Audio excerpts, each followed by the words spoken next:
Thank you, Lauren. I would have forgotten. No problem.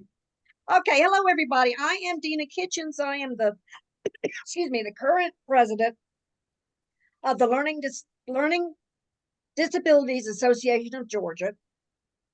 And Lauren Bell, who is going to be our presenter tonight, is our vice president. We are a volunteer organization for support of individuals, parents, teachers, and other professionals involved with people with learning disabilities, children and adults alike.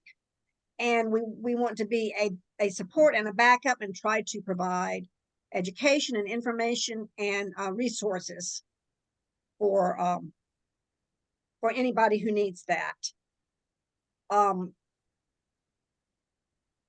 You can find us on ldaga.org if you want to join the organization. When this is over in the next week or two, we will have a recording of this if you want to share it with others. We have a Facebook page and a website and a YouTube channel and Instagram if you want to try to keep up with us there. And can you think of anything else I need to add, Lauren? No, I think that pretty much covers it. It's a good overview. It's a quick overview. Yeah. We probably also we have an email list. If you're not already on it, that would be a good way to just keep up to date with other presentations that we're doing. If you want to drop your email in the chat box, and if you have any questions after the presentation or during, you can reach us via email or on our website, and we can also link that. Maybe Dina or Joan, one of you can drop the website and the email address in the chat box at some point. Yeah.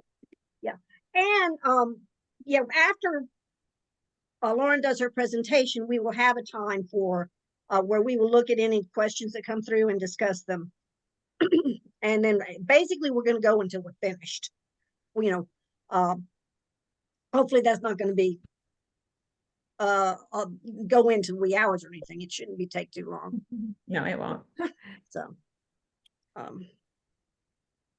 all right. So Lauren, take it away. Okay. Well, thank you everybody for being here. I think we've covered all of the grounds pretty much, but today we're going to look at IEPs and just understanding what they are, some of and a breakdown. And if anybody has any questions, you can put it in the chat box, or there's only a few of us, so if you just want to wait to ask until the end, that's fine. So I will go ahead and start. Let's see, I'm going to ask if everybody could just mute themselves. Hold on. I'm going to mute you, Joan. Actually, Joan, would you mind muting yourself? I don't have the ability to do that. Yeah, I did have myself muted, but I don't know what happened. Oh, okay. Well, my name is Lauren Bell. I was a special education teacher for 10 years and an IEP case manager. So I've worked in public, private, and charter schools. And my degree is in cross-categorical disabilities, so working with all of the disability categories.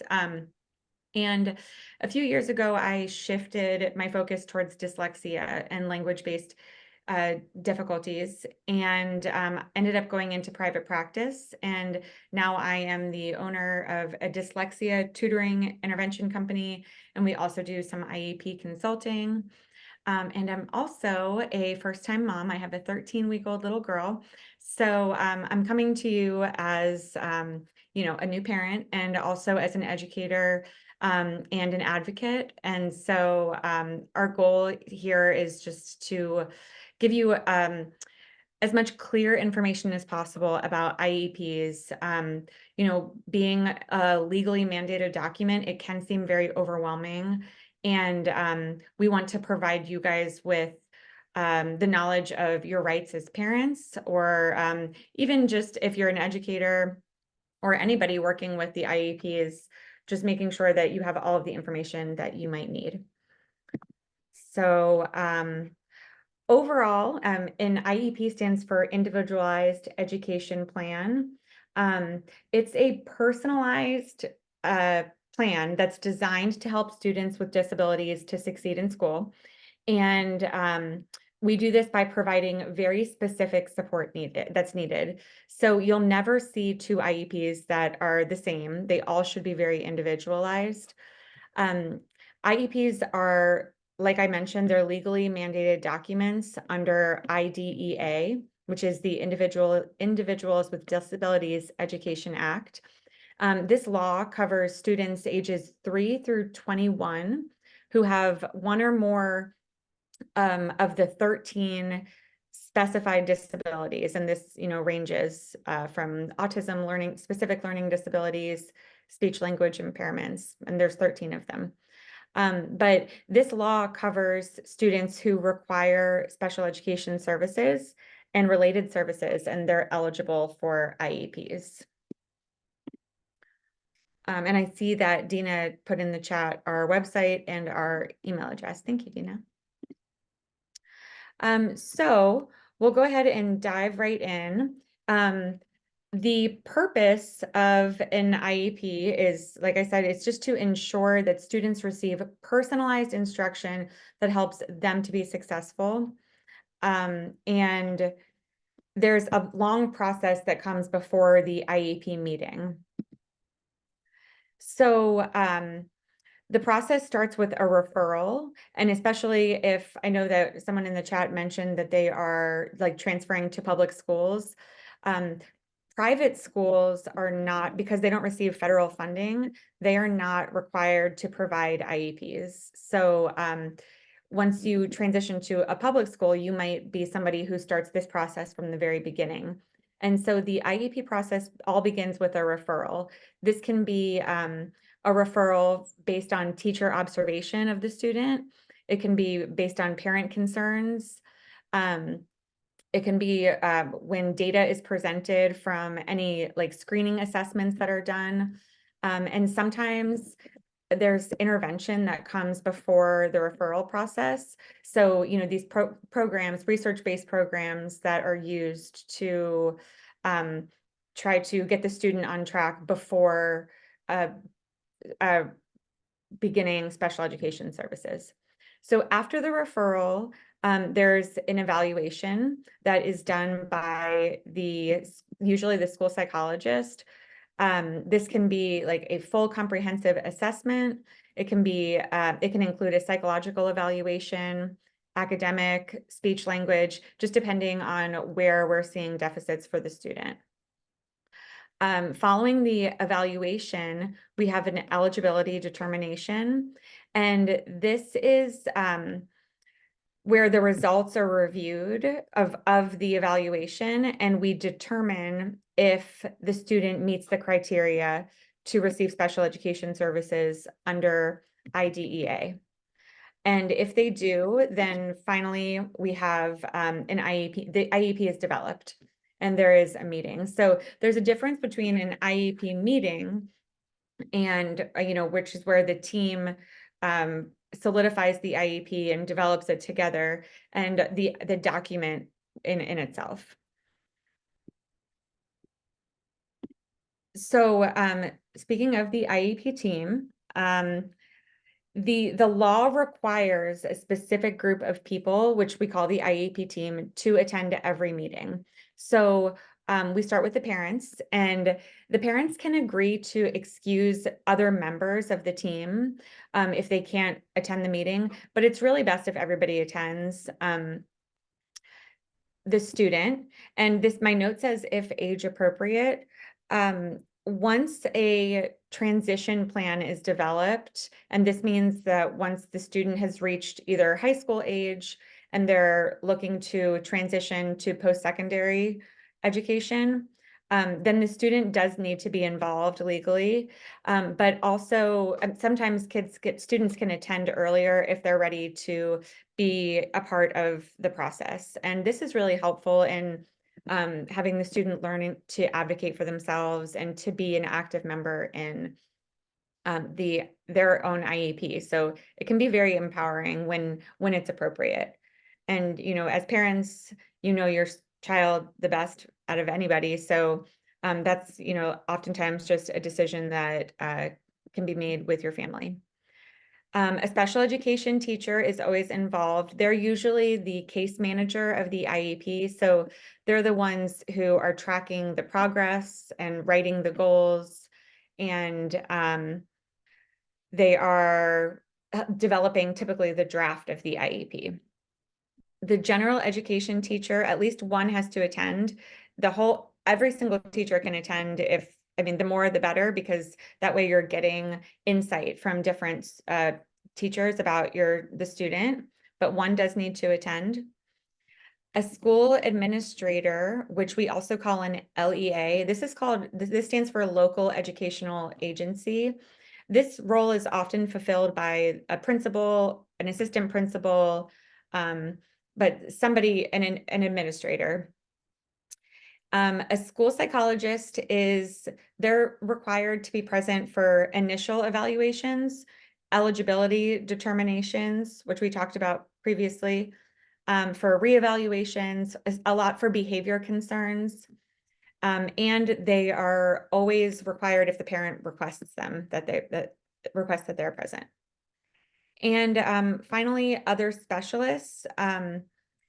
Parents and the school may also invite anyone that they want to who has special expertise or knowledge to offer. And this can be outside agencies. I myself attend IEP meetings as like outside counsel, because I oftentimes work with students and have a special knowledge of the work that they're doing. It can also be speech language pathologists, but parents and teachers can request that others be present. So there are a number of different types of IEP meetings. The initial is to develop the first IEP once the student has been found eligible for services. This is held after the evaluation process. And then we have our annual review. So after that first meeting, the team will reconvene every single year, annually, at the same time every year, to track progress. They're going to update for the following year their goals, and make sure that the team is moving in the right direction and the student is indeed meeting their goals. If they're finding that progress is not being made, the goals are not being met, that's a really good indication that they need to be changed. And an annual review is a good time to do that. A triennial review is to reevaluate for eligibility. So this happens every 3 years, and it reevaluates the need for special education services. This is one that the school psychologist would be present at. So sometimes it's called a triennial, sometimes it's called a reevaluation. Amendment meetings, these are really, really important, because amendment meetings are anytime the IEP needs to be changed or edited or amended. An amendment can be requested by the parent at any time. So if you if you feel that the goals are not being met, or the progress is, or maybe the modifications and accommodations aren't appropriate for your child, you can at any time request that the IEP team meet and make an amendment to the plan. And finally, the last one is an MDR. This is a manifestation determination review. This is also a form of IEP meeting. This is a legal process to determine if a student's behavior or misconduct is directly related to their disability.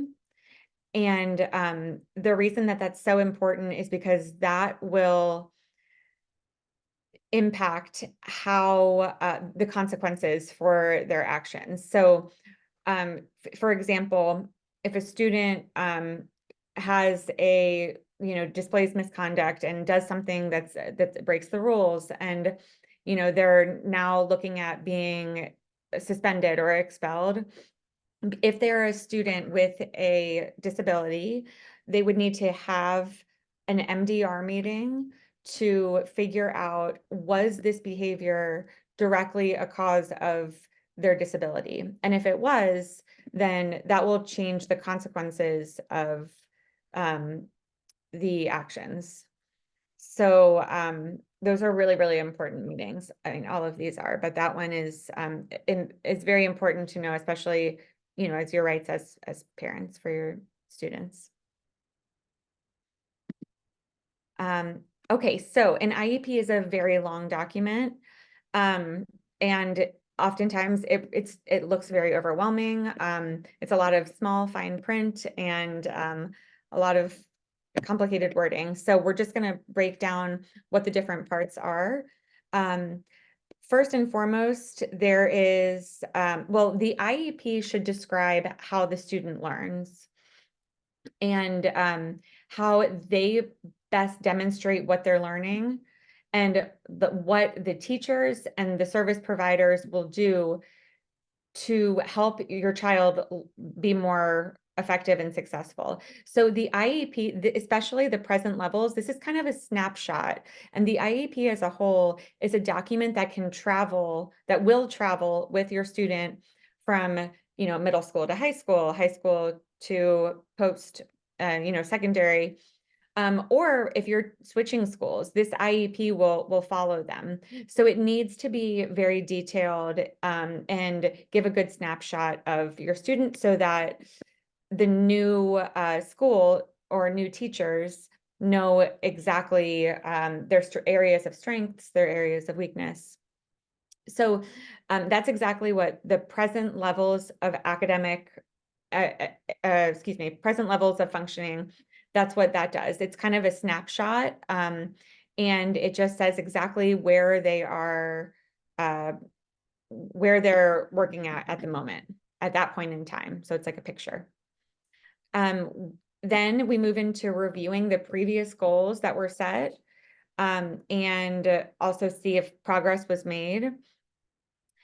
And when we look at goals, they have to be measurable. So we base this on something called SMART goals, and SMART is an acronym, and it means that these goals, when we write them, like let's say we're working with a math goal, it needs to be very specific for us. M is measurable. We have to make sure that we are measuring how they're meeting the goal. So if it's moving from 60% accuracy to 90% accuracy, the goal has to be attainable for A. It can't be, go from 0% accuracy to 100% accuracy. It has to be relevant and time bound. So time bound meaning that you have to include in the goal when it is projected to be met by. So I can give some examples of SMART goals at the end versus goals that are kind of wishy-washy that would be really, really hard to track.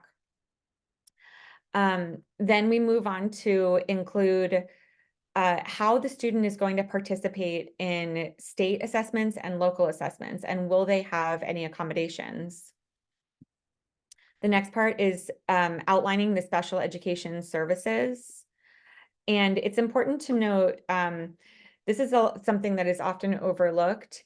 If a student has services, for example, if they're receiving services in special education services in math, there must be a goal directly related to math, and vice versa. If they have a goal about math, they have to be receiving services in math. Those two go hand in hand. Then we have accommodations and modifications, which I'll talk about in a few slides, but this is just how the student can access the curriculum, and how we can change and give them tools to help them be successful. Related services, this is anything like occupational therapy, speech therapy, physical therapy, working with fine motor skills, and ESY stands for extended school year, and students with disabilities have the right to an extended school year over the summer where they can, continue coming into the school or working with a teacher and working towards their IEP goals. This is not general summer school. It's directly working with IEP goals, because we found that with such a large gap of time in the summer, some students with disabilities, they will show regression if they have that long gap. So some students are eligible for ESY. Least restrictive environment, LRE. This is ensuring that the student is in the setting with their general education peers to the maximum ability. So we do not want to isolate students any more than they have to be. I mean, it's important to put them in the least restrictive environment possible. And finally, a transition plan when this is appropriate. So when the student is entering high school, or when they're 16, or yes, or when it's appropriate. This is something that I just, I always emphasize, is that special education is not a place. It shouldn't be thought of as a room. Excuse me. It's a service. And it's not about isolating students with disabilities in separate classrooms or schools. Instead, it's about providing the necessary support and services to meet each student's unique needs, regardless of the educational setting. So accommodations versus modifications. This is something we get asked about a lot. Excuse me 1 second. I don't want to be coughing on you all. So accommodations change how a student learns the material or demonstrates their knowledge of what is being taught without changing the content that the teacher is teaching them, or without changing the performance expectations. So the goal is to provide equal access to learning and to help students demonstrate their understanding. It's not giving the students a leg up on other students who don't have accommodations. It's basically leveling the playing field. Modifications actually change what the student is expected to learn and what they're expected to demonstrate in their learning. So it does alter the content that we're working with, and it also alters the expectations. So just some examples here. Some really common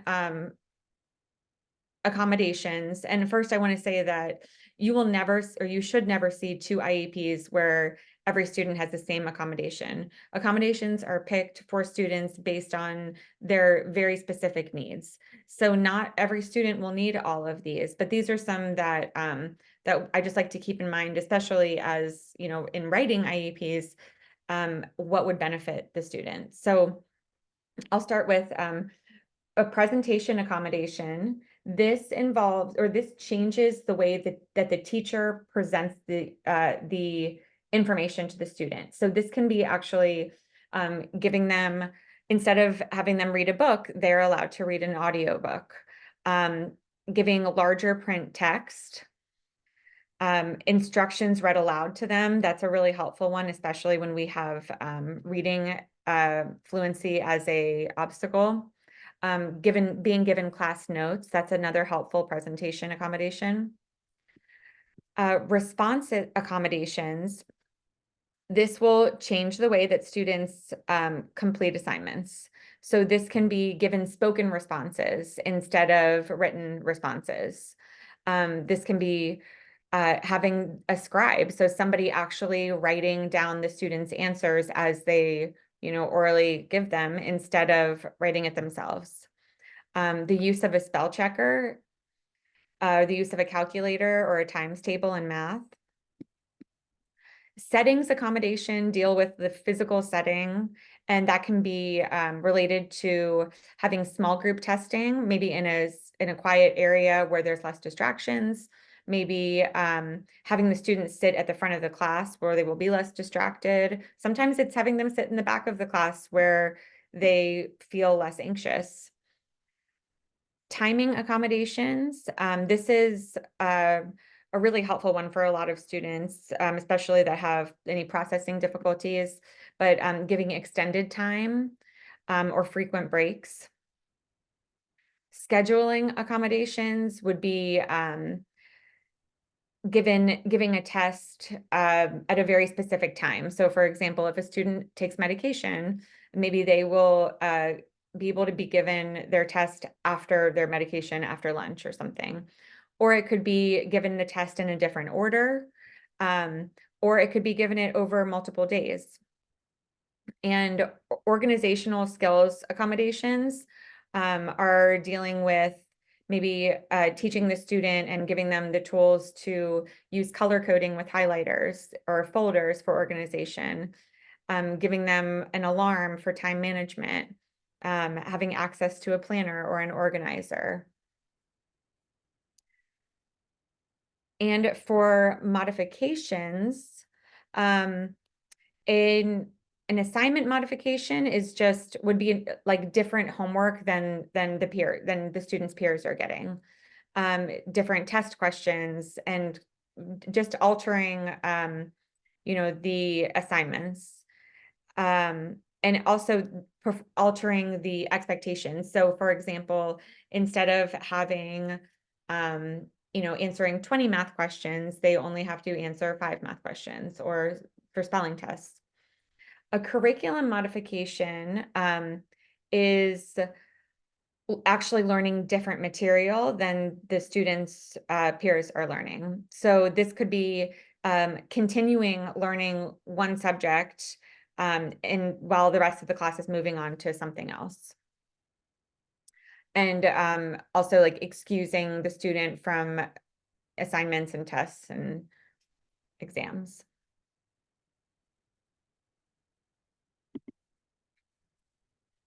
Okay, so this is a big one. So this just covers all of parental involvement and rights. And by the way, I should have said this in the beginning, but we will share this, but if you want to screenshot any of this, if this would be helpful, there are some slides later on towards the end that have a lot of text, so that might be a good one some good ones to screenshot if you know how to do that. So parental involvement and rights. First of all, you have the right to participation. And this is very important because it ensures that the IEP addresses the student's needs based on parental insight. And you know your child better than anybody else. The parent is not legally required to participate if the case manager or whoever is drafting the IEP has tried to reach the parent and they have sent a notice of the IEP coming up in the backpack and tried calling, and we have a log of documented attempts to reach the parent and we have not heard from them. The IEP does need to be held annually by a certain date, otherwise you're out of compliance. So as an educator, there have been times when I have had to hold meetings without parents. It's not ideal, but they still get the finalized IEP after the meeting. As a parent, you also have the right to informed consent. So basically the parent has to give consent before an initial evaluation or a reevaluation or special education services in general. And speaking of special education services, I did not make a slide about this, but that can look from anything from co-teaching in the classroom, which we would call push-in services, inclusion services, where there is a general education teacher in the general education class and the student, and also a special education teacher who comes in and supports. And they are supporting the student, making sure that the accommodations are being met.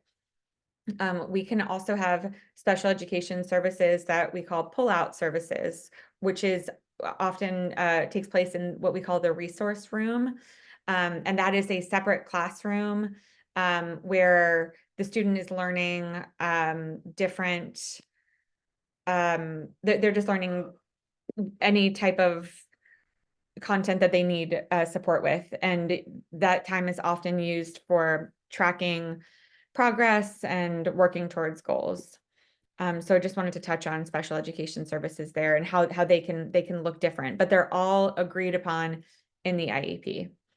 And if you don't agree to these services, then you just have to say so. And this is all a working document throughout the whole year. So it's not like if you have signed the IEP that you're stuck with it for the next until the next annual meeting. Like you can have an amendment at any time. That is a right of the parent. So let's see. Prior written notice. This is a written statement that a district has to provide to a parent before either implementing changes to special education services or refusing special education services. Let's see, the right to an IEE, an independent educational evaluation. This is kind of a tricky one because you have the right, and your child has the right to be evaluated independently. And a lot of times this process is just very slow in terms of being evaluated in school. And especially when this teachers and staff are trying to collect data, it can take years before a student is evaluated. So some parents do choose to go to outside private practices to get evaluations, which is almost never, the cost is almost never covered by the school district. Unfortunately, sometimes it just takes a long time if you have to wait for the school district. But on the other hand, if you have been evaluated by the public school system and you disagree with the evaluation, you as a parent have the right to request an independent evaluation. And sometimes they will cover the cost and sometimes not.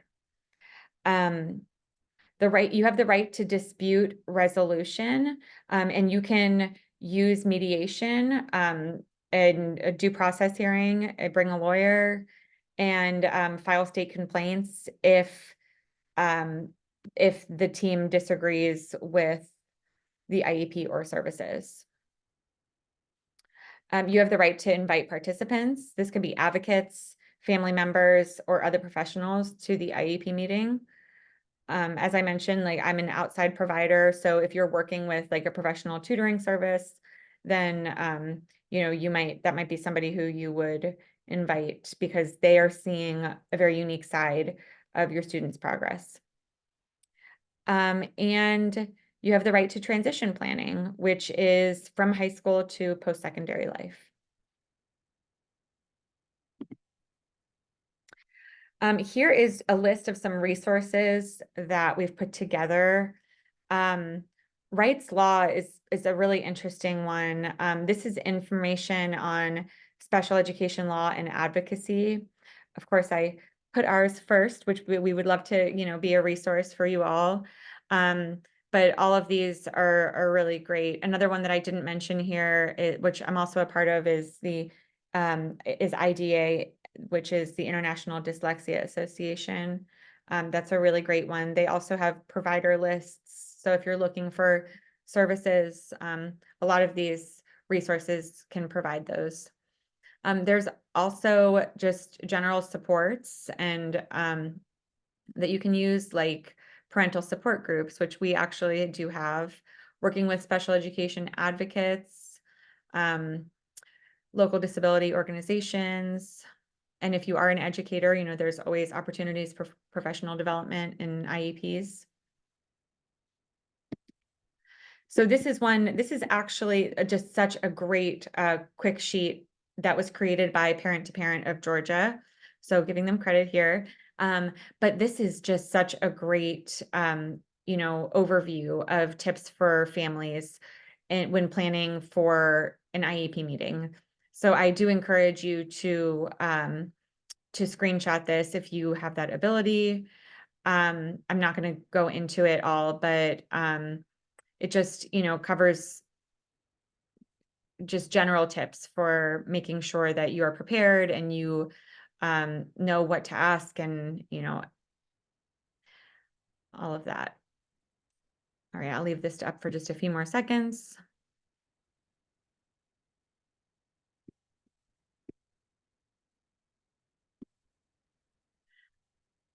Okay, so as having sat in on many IEP meetings and worked with many students with different disabilities, a lot of the challenges that I've seen kind of stem from the same issues. And a big one is lack of clear communication. And I know the solution of fostering regular communication sounds kind of broad, but just making sure that you're staying in constant contact with your IEP case manager and your students' teachers.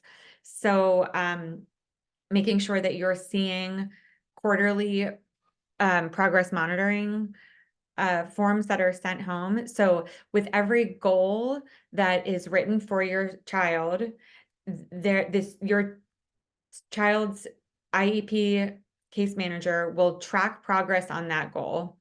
And maybe it will be monthly, it might be weekly, but every quarter they will give you a progress report. And that is also, it is required to do that. So you should get that either sent home in a backpack or emailed securely. But that's just one way to ensure that you're having clear communication. Putting everything in writing is really helpful. Just if only because it is, easy to forget what conversations we have. So if you have everything in writing, it makes it easier. Inadequate progress monitoring is a common challenge too. So just making sure that those goals are being progress checked. And if you're not seeing that, ask about it. Because if we're not tracking progress, then we have no way to know if the student is moving towards reaching their goals. Non-individualized goals. It is the worst to see on an IEP, so-and-so will master the alphabet. And I mean, it's not, it's not meeting our SMART requirements, which we talked about. So it doesn't talk about a time frame. It might not be reachable. So just making sure that it's very specific and very, um, you know, relatable to your child. Limited parental involvement can be a challenge. And, just by keeping regular communication, and that can be solved. So, a lot of times the IEP I know can feel very overwhelming because it is such a long legal document. But I just encourage you not to shy away from it as a parent. Ask questions, and if you don't understand, still ask more questions. It doesn't only need to be the student's case manager that you are communicating with.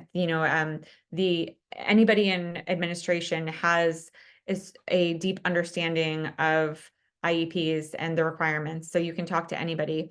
Also, the school guidance counselor is a great resource. And yes, just making sure that you're, staying involved and asking the right questions. And if you're still confused and you still feel like just don't feel right about something, just, continuing to seek support. And resource constraints, that's a challenge for teachers and administrators. So figuring out which programs to use. And I know this is easier said than done, but being able to allocate our funding differently can be really helpful. Or even seeking out grants and stuff has been successful. Okay, we have actually reached the end. I don't even know how long that was, I guess. But I would love to hear any questions that anybody has. If you're more, I mean, there's only a few of us here, I think. So if you would like, you can drop them in the chat, or you can come right off and ask. And I actually just saw a question that Yeah. Amy asked. I'm sorry, Amy, I didn't see this. Does it apply across districts as well? Is Amy still here? If you Yeah, I are, am.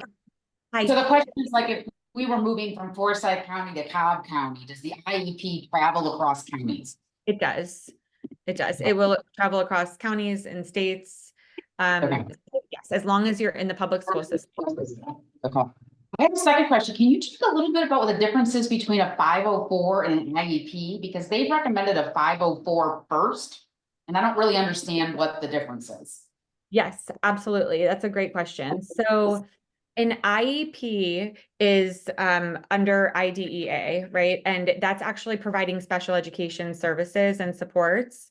And a 504 is actually just providing accommodations and sometimes modifications. You're not getting goals, and you're also not receiving special ed services. So it really depends on the student. Not all students do need IEPs, but it's not something that you would probably start with a 504 and then move to an IEP. It's it just based on have you already had an evaluation? We've been in private school since he was 4. He's 9 now, going into 4th grade. And so we met with the school in May, and they said, we don't know this kid, so we can't just give him an IEP off the bat. So what they Okay. said is, we start him with a 504 and then spend the first 6 to 8 weeks doing the evaluation and then do the IEP. Does that Yeah. make sense? Yes, that does make sense. And what that's at least going to do is provide them support and accommodations in the meantime. So in this situation, I do think that makes sense. Okay. Okay. And he's educationally behind by a couple years, and has a mood disorder and ADHD. So we've got several things at play here, but this is great content. Thank you so much. Well, you're so welcome. And I would just encourage, as they're getting to know him, check in and just ask, what type of data are you collecting, especially if he has the mood disorder. Make sure that they are tracking, different, behavioral, like they'll probably implement a behavioral intervention plan. And just, ask those questions like, what are you specifically tracking? How are you tracking your data? Because you should be able to see that as well. And is a behavioral intervention plan part of an IEP, or is that something different as well? It's a form of, it would be held at the IEP meeting. And it's very similar. It's basically, it's a plan for a student, and you're also working towards goals, but they're all behavior based. Okay, that's really helpful. Thank you. You're welcome. So let's see. Do we have any other questions? I don't see any in the chat. One thing that I also didn't talk about was assistive technology. That is a really great resource for a lot of students. That is, you can work with specialists who, specialize in assistive technology, but it basically refers to tools and devices or software that are designed to enhance the capabilities of students with disabilities. And so this could be, speech to text software, or different e-reading programs, or writing programs. There are some really, really cool resources that the schools have access to. And they even have like pens or it's like a highlighter tool. And as you go over text, it will actually read it aloud to you.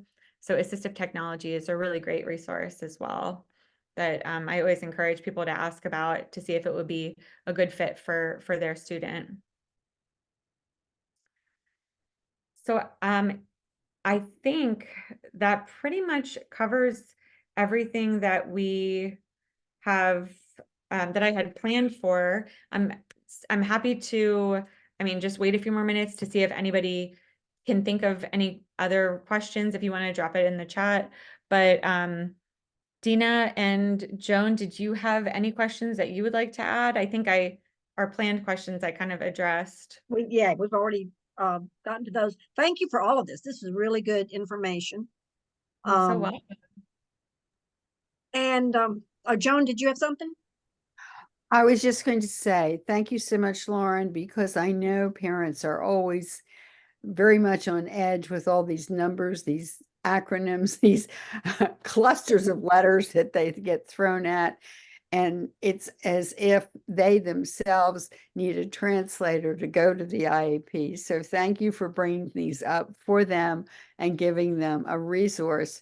And I'm hoping each one of you, Neil and Amy, will take advantage and get a hold of her slides so that when you get told that you need a this or a that, you have something to go back as a reference. Oh, I've taken copious notes, don't you worry. Well, and I'm sorry, Amy, go ahead. No, this is my first exposure to this, right? So this has been really, really great. Thank you. So we have recorded this, and it will within the next week or two be transferred to YouTube. Amy, if there's any problem, if you want us to just do the presentation part, send me an email and we can cut off the Q&A. That is up to you. Q&A, leave in. It's okay? Yep. Okay, awesome. And so I will put it on YouTube in a week or two and share it on our website. So you can share it with any of your friends, any other parents that you think might need this information. We would like for you to join LDA of Georgia if that would help us continue to provide support for people like you who need it. Also, we're off for the summer for the parent support groups, but we do have a parent support group that meets the second Tuesday of every month. It'll begin back in September, I believe. That information will be on the website as well, and you might want to join in that. Joan or whoever is presenting that month usually has some really good information to help parents work through these challenging times. It's hard when you're having to deal with all that. Anything else? Anybody else? Thank you, Lauren. Thank you, each of you who came, and y'all have a great rest of your evening. You do the same. Thank you again. Thank you. Goodbye. Thank Bye. you.